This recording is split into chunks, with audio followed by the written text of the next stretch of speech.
Now you can't tell the kids the truth quick enough, can you? You got to take the fucking dream away from them, don't you? You got to fuck up their life forever, don't you? Just like they fucked your life up, don't you? You can't fucking stand to see them happy like this. You fucking retards. It's unbelievable. What the fuck happened?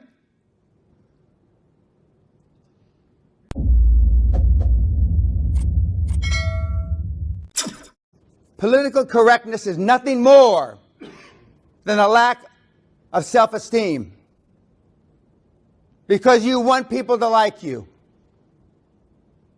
There's probably not a man, woman, or child in this audience that if he had his druthers, you would rather be liked than disliked. For those of you that are familiar with Mr. Bezos of Amazon fame, and for those of you that know anything about his history, his culture, his character, you know, building one of the greatest companies that ever was and ever will be, he doesn't give a fuck what you think of him. Now, have you ever seen a 3-year-old unhappy? Unless they've soiled their nappies, they're all happy, aren't they? Giggle, giggle, yeah, right? Has anybody tell me? 3 years old. Okay, now, 7 years old, same thing. They're all happy. Then what happens? By the way, self-esteem is built the first 7 years of life. You either have it or you don't. Who are you around the first 7 years of life? Mommy, mostly. Sometimes daddy. Sometimes an older brother or a sister. And maybe a grandparent, right? So if you don't have any self-esteem, you know who to blame.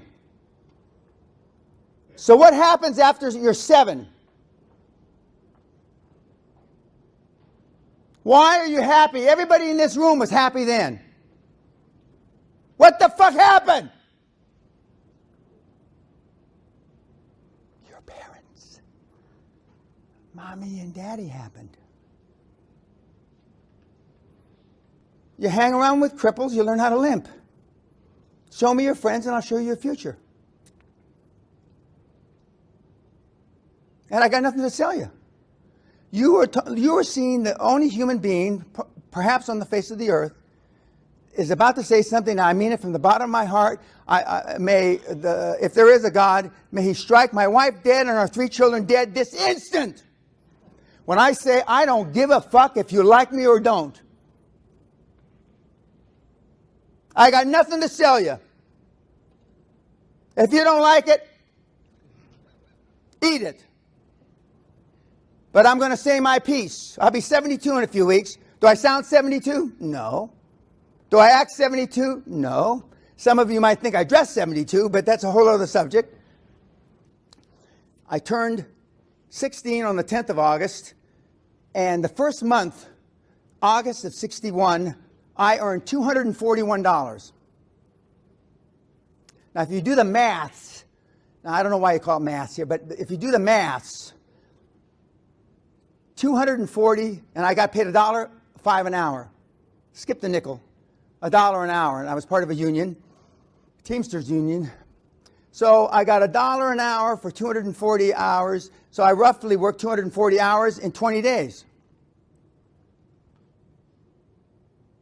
If you had a headache, wanted to go home, I'll take your shift. If you wanted to go see your mom, I took your shift. If you wanted a day off to be with your girlfriend, I took your shift. I couldn't work enough hours. But 20 days, 240 hours. Now you can't find anybody to take a second shift. And the work ethic is all wrong. When my father retired after 28 years as a Los Angeles policeman, 28 years, he had 700 days leave not paid for. So he didn't take leave for 700 days over 28 years. Well, if you do the maths again, he barely took any days off in 28 years. And they gave you a check in those days. A check in those days. And so he got a pretty hefty check. Now, a few years ago, my wife and I were in Australia. We listened to a couple explain to their children how they were going to map their entire careers. The kids were 13 and 15 respectively. How they were going to map their careers, how to get the best job with the best statutory leave. What the fuck? That's how you, I mean, why? I was bloody on my shin. Sally kept kicking me. Don't say anything. Don't say anything. Boom, boom. Don't say anything. I wanted to go and choke that mother. I wanted to choke her eyes out of her fucking head. And then I wanted to beat the old man until he was like a goddamn watermelon. Those kids have no chance. None. And there was another young couple there that was mapping their life already based on statutory leave. And they were Americans. It made me even more sick. How can the kids have a chance? Going from job to job just so they can accumulate more statutory fucking leave. People ask me why I still work 50, 60 hours a week and I'm supposed to be retired. I saw my dad never take a day off. And then you'll say, well, that's why you're so fucked up, Dan, because your dad never took a day off. He never took you to the ball game. He never took me to the ball game. I can guarantee that. Kids sue parents now to get divorced. That's so far beyond my comprehension. I wouldn't even look cross-eyed at my dad. My dad invented tough love in the 50s. But again, he'd say, my son's not successful because of me. My son's successful in spite of me. And now discipline is not considered politically correct. In the early 90s in my seminar, I hit the participants. Hit them. Oh, I could cave your head in like a fucking watermelon. I mean, hit them. I had people come up to me. Dan, I want to leave this seminar remembering you. Please break my jaw. Heathrow Airport, 1999. Boy, I broke more than his fucking jaw. Then you were embarrassed to go to the police to say you got your ass whipped. What the fuck happened?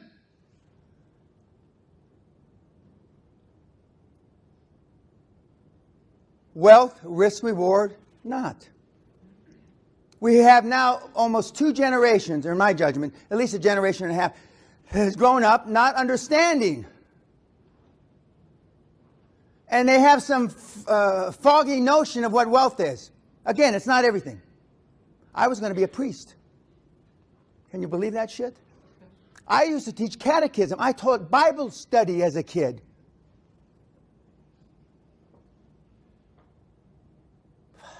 What was I thinking? Anyway, I don't know what I was thinking, but I wanted to be a priest. But in my age, in the early 50s, a Catholic altar boy, and I never saw any abuse other than getting beat. I saw that. But the sexual abuse that the Catholic Church has now become famous for, I never saw any of that.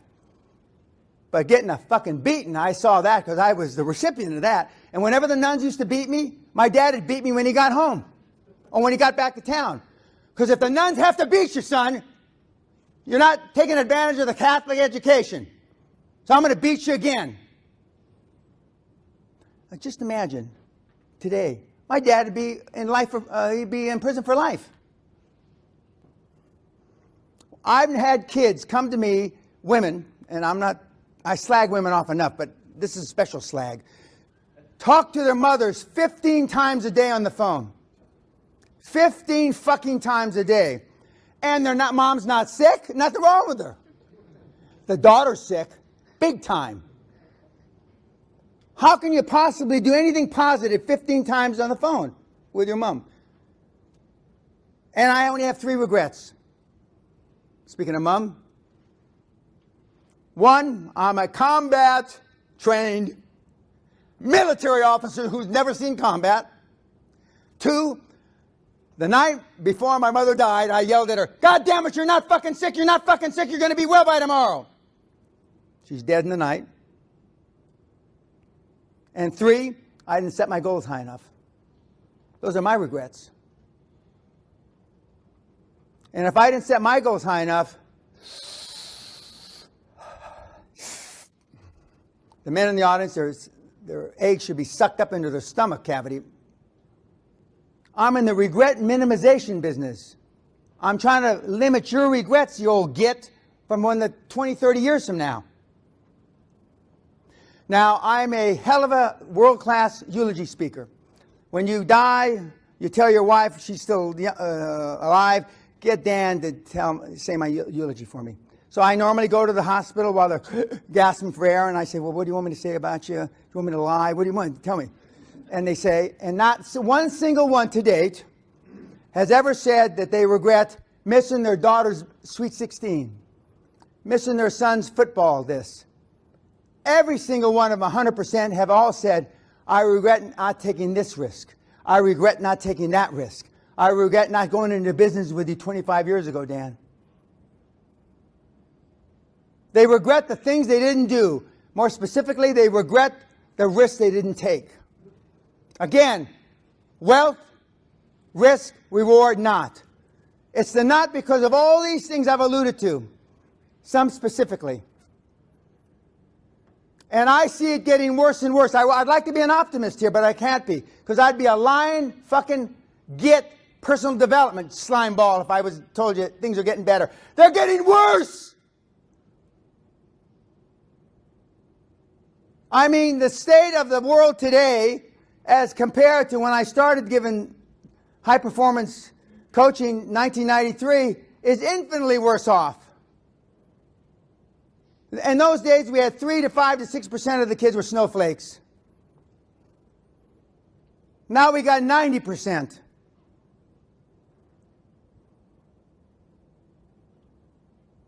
It never ceases to amaze me that I'm the only person, apparently, that has figured out why do we go from success to development.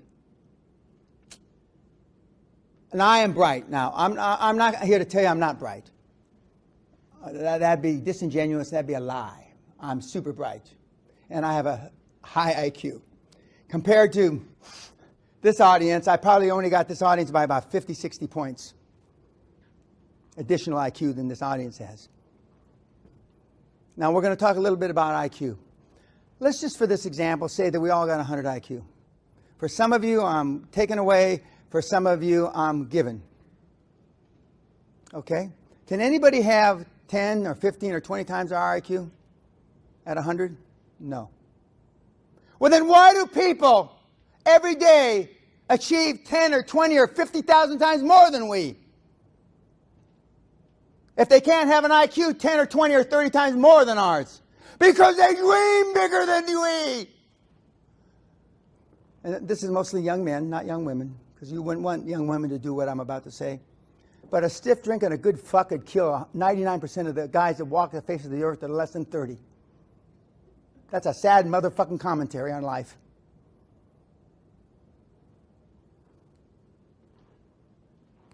You want a man sleeping next to you, or you want a...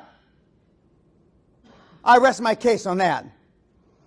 Although it's one of my favorite topics. I'll rest my case on that. Now,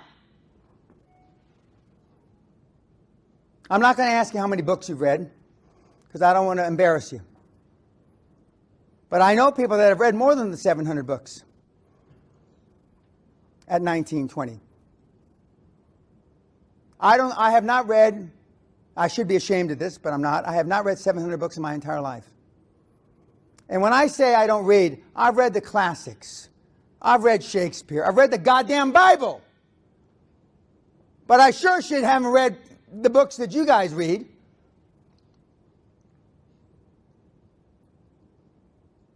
Because you read them because it's your form of procrastination. Because you've been told by somebody wrongfully that reading is taking action.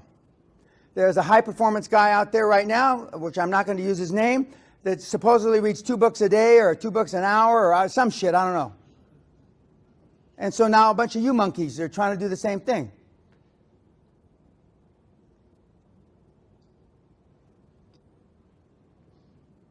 One of my most successful mentees has only read 1 book in his life. Some people say he can't read or write, but I hope I don't care if he can. He's read my book 15, 20 times. And it's not for sale, so please, please don't ask me. It's not for sale. Why did I stop selling it many years ago? Because somebody showed, what's the name of that thing is you can put on a bogus internet and oh, I didn't know torrent existed. Somebody showed me my book on torrent. That wasn't bad enough. Then somebody showed me my book, my real book, for sale for $9,950 on eBay. $9,950. I said, that's it. I mean, let that guy reprint the goddamn book. I mean, I stopped selling the book. But now I put everything on my site for free. Last several years. Why do I put it on for free? To take the last fucking excuse from you, you weenie, why you can't do it. It's all for free, snowflake. You know what they say now? Again, wealth, risk, reward. Now, I don't know where to start, Mr. Baker. Where do I start? Jesus Christ, I don't know. You got thousands of Baker. What do I do? What you ought to do, no, metaphorically, what you ought to do is swallow a fucking revolver, snowflake. Where do I start? What do I do? And by the way, I'm not faking it. We get calls like that. But I mean, it's like water off a duck's back now. I've heard it so many times.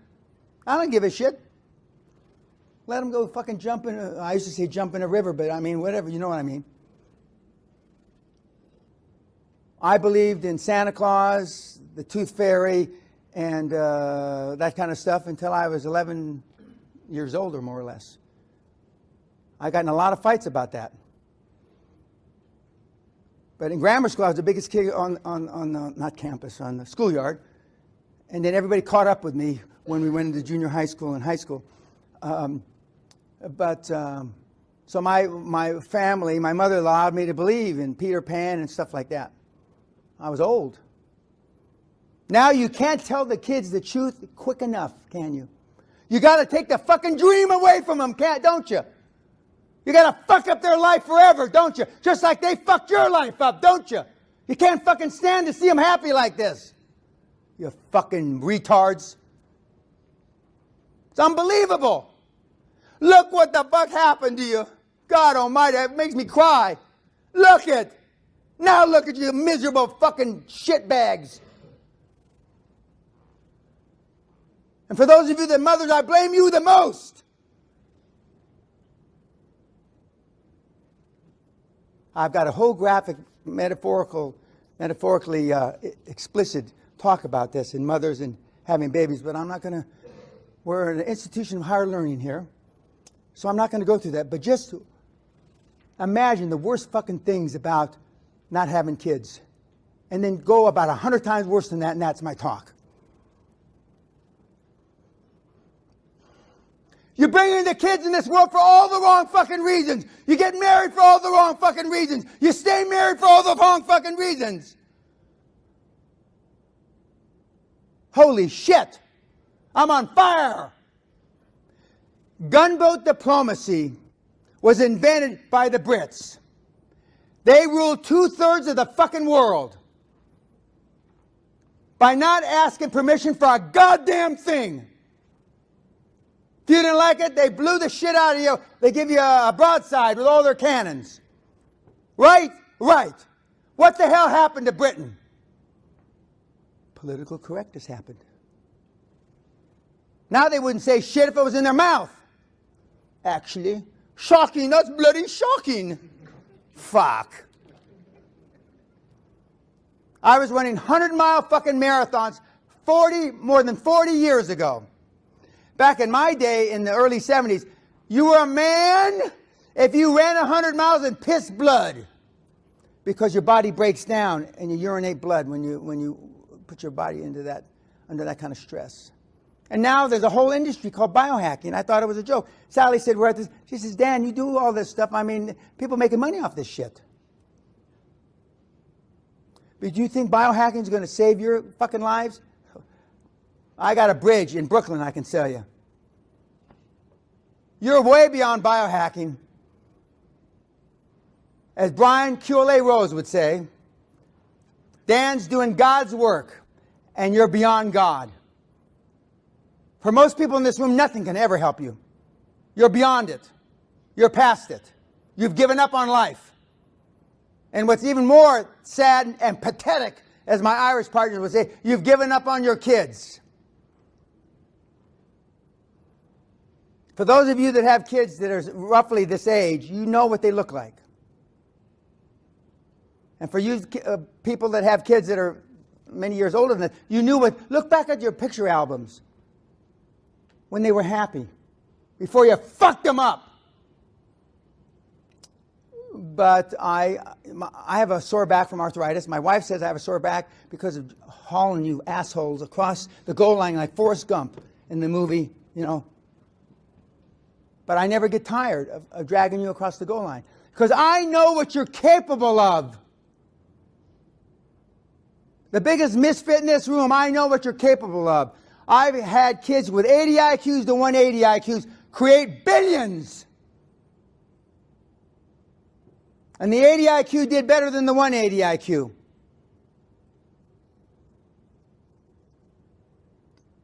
Again, wealth, risk, reward, not. Why am I the only person that talks, other than I'm gauche, crass, whatever you want to call me, why am I the only guy out there or gal that talks about money?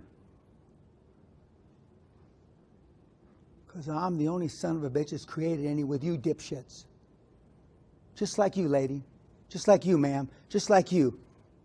I've drug your sorry asses across the goal line to create tens, hundreds of billions.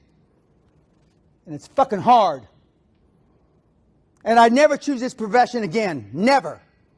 Just like I'd never live in a goddamn castle again. Do you have any idea what it is to live in a house that's 450 years old? Something breaks every 5 minutes. And it's never cheap. God. Another thing I would do. Why did I build a golf course? Oh, God, what was I thinking, you fucking idiot? I built a goddamn golf course because I got tired of playing at St. Andrews. What am I, crazy? That's another thing. Don't build a golf course. Don't buy a 450-year-old storybook. See, I got in love with this whole storybook castle. It's got tourists like at Disneyland. What an idiot. I mean, what was I thinking? 87%, Gallup poll came up with a deal in 2015, worldwide. 87% of the people on the planet don't like what they do, don't like who they are. 87%!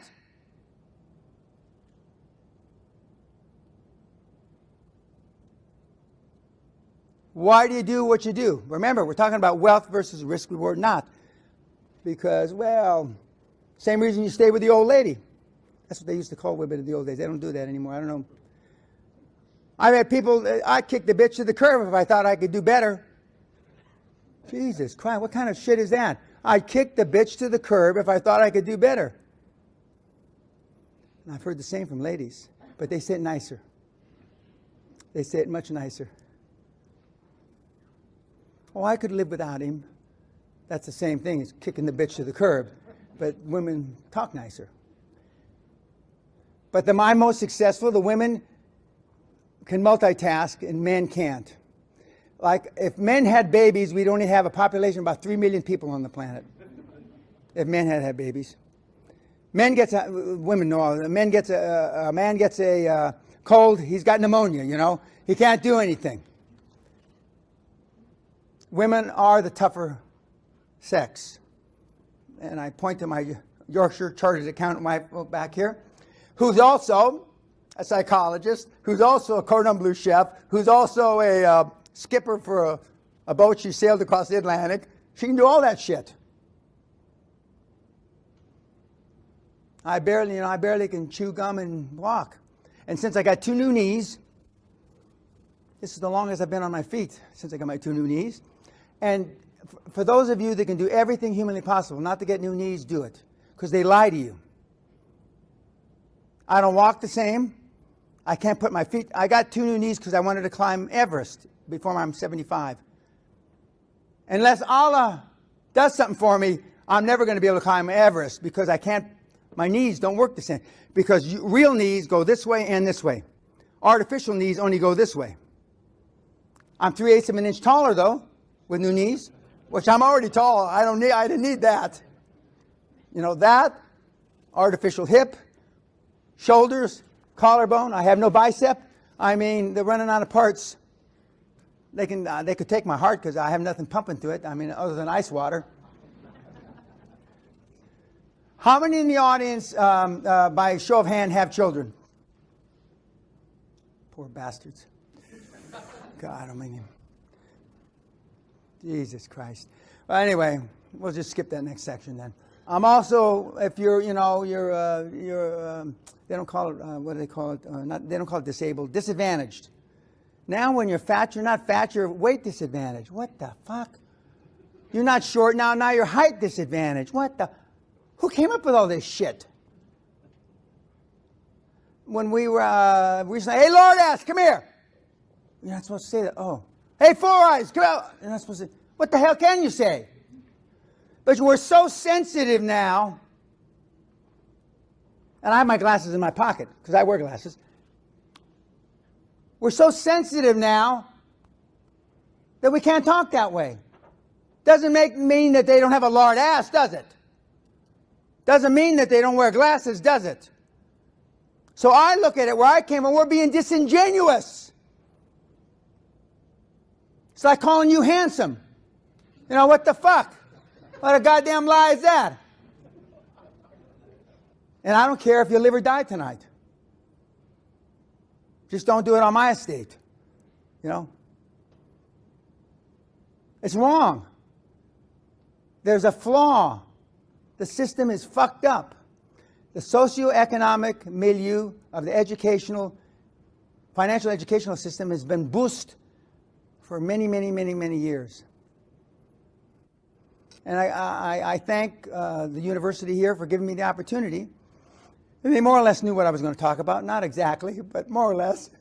But it shouldn't be any shock, because I say some pretty shocking things, actually. Bloody shocking. But it's the truth. Nobody's ever accused me of being a liar. None of the guys in the industry that you bought their books and listen to their podcast has ever sued me for slander. Bring it on. I'd love that.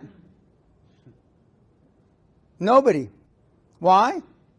Because I'm telling the truth. A couple of the big guys say, oh, Dan's just being Dan.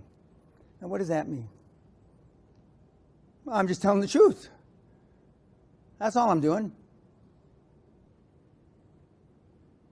I had a snowflake producer. He was interviewing me about the TV show that they were talking to me about doing. A young Englishman. That's why I bring up the exam. Oxbridge, Etonian, in his early 30s. And he said, actually, Mr. Penna, it's hard for me to grasp how the shock value you have in your seminars. I said, really? Really? And he says, how do we evoke this kind of response out of these kids? And I said, well, with the greatest respect, they're your age. Well, how do you? And then so I looked around the room, the other everybody's got an assistant executive, there's 7 or 8 people in the room. And then I jumped up from my chair and I grabbed him by his collar and started screaming at him, spitting on his face. He started crying. I said, just like that, snowflake. They decided not to do my show, actually, but but when I was growing up, that wasn't that kind of stuff was not that out of the ballpark. When you didn't like somebody, you punched them in the face.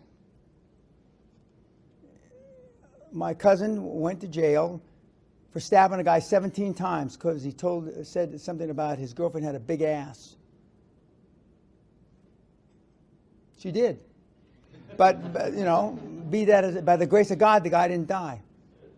And Ron Jr., his son will be watching this. I'm using this as a positive example, and it turned his life around. But now, if I hope is a stretch, they could spit on your wife. and you wouldn't do a goddamn thing. They can say your wife's a filthy slut whore, and you don't do a goddamn thing. What the fuck happened? And your wife will pull you by the arm. Oh, honey, we don't want any trouble. Get away, bitch. And now fucking hit him with a brick. And you're hoping that she pulls you a little harder so you don't have to show like you had a pair. What the fuck happened? Is every man in fucking Britain a meaty mouthed weenie? Almost all. There's a few of us. Disgraceful, actually. Shocking. Oh, shocking. Are we going to do anything about it? No.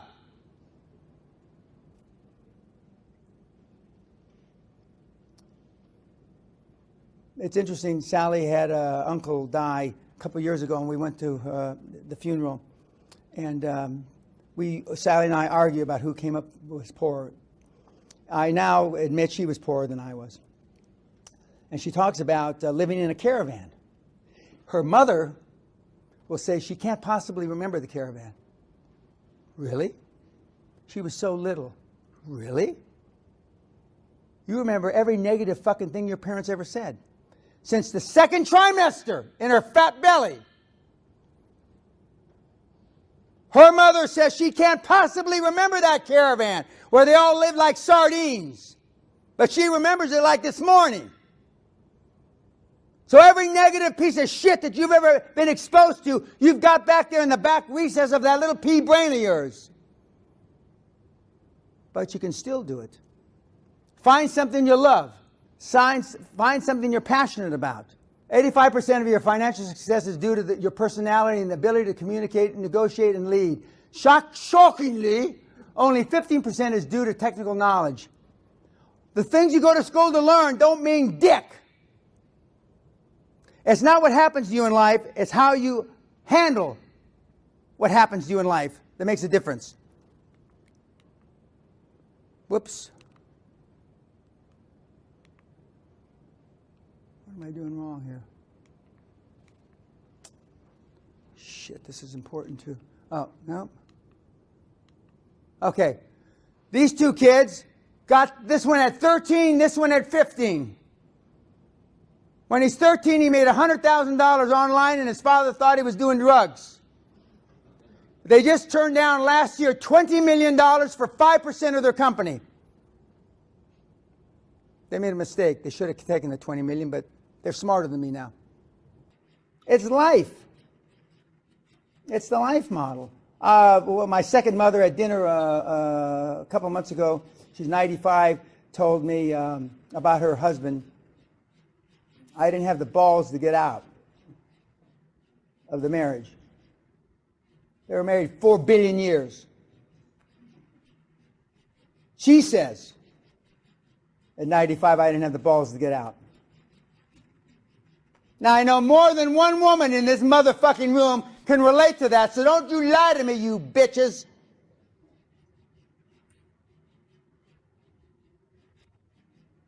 Now, isn't that a hell of a fucking time? At 95.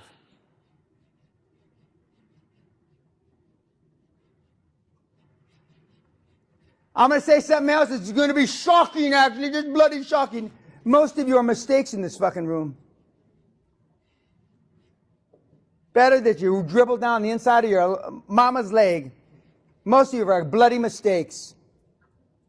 What I find shocking is when a mother and a grandfather and the daughter's in there and they say, and the mother says she was a mistake, and the little 15, 16-year-old, I always knew it, because they know.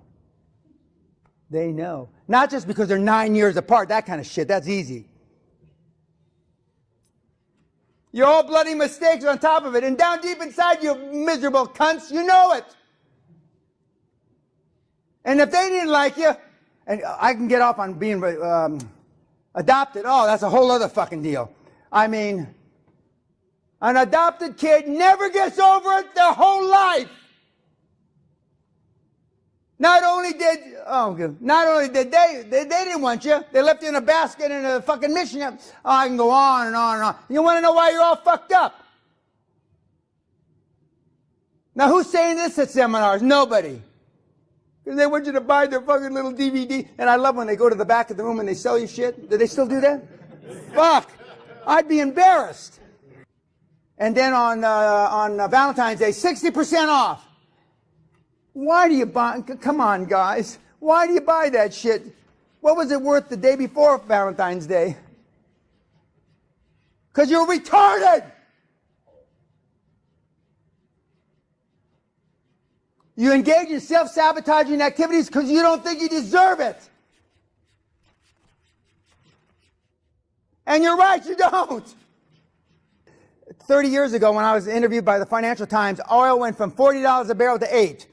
And they said, actually, Mr. Pena, is it true that you've decided not to participate in the energy depression? I said, yes, we've taken the decision, actually. The board has taken the decision that we are not going to participate. Even though 10,000 energy companies have gone boost, that's correct. Even though 10,000 energy companies have gone boost. Is it true, Mr. Pena, that you've said that jet lag is for cunts? I said, yes, jet lag is for cunts. And the FT just writes it down like, they're morons! And but he doesn't like golf. He's a golf pro, but he doesn't like golf. That's funny. But I mean, what did you like to do? I mean, there's a lot of different things. We've had people roll up bookstores. Of course, bookstores now, we've got a problem because of the internet and the tablets and all that kind of thing. If you spoke Spanish until President Trump put a nail in the coffin of Cuba a couple of days ago, I used to tell people, go to Cuba. If you speak French, go to Haiti. Because they have nothing. They absolutely have nothing in Haiti. It's just the shits. And I mean, well, I don't want to go down there. I'll be away from my... You see what I mean? I'd go to hell and have sex with the fucking devil himself. I don't give a shit. And there are a lot of people just like me. Some people say that I have had sex with the devil before my wife. Some people say I am the devil. And so, and you may have to, you know, flip like a chameleon and be strict. Strictness is good. Sensitivity equals poverty, guys. Jesus Christ, look at you. Are you proud of where the fuck you are? No. You want your kids and grandkids to come fucked up like you? No. I hope to God not, anyway. So don't bullshit yourself. Sensitivity equals motherfucking poverty. So Sister Gloriosa, who was, I said, I'm going to go hear this with my own ears. I don't believe this. And got holes in them and flea bitten. I mean, really beat the shit. Well, when do you get new habits, sister? Well, God provides. Well, I drilled down a little. What does that mean? When other nuns die, we get their habits. So who had the habits you've got on now, Sister Gloriosa? And then she says, Sister Elizabeth, Sister... Fuck. I mean, if you want that, well, I know where to send you. They have no cell phones. They have no radio. They have nothing. Nothing. And they work 12, 16 hours a day. She says, God bless me that I can carry 2 100-pound bags of rice on my fucking back. She doesn't put it that way. I am blessed because I can carry these 2.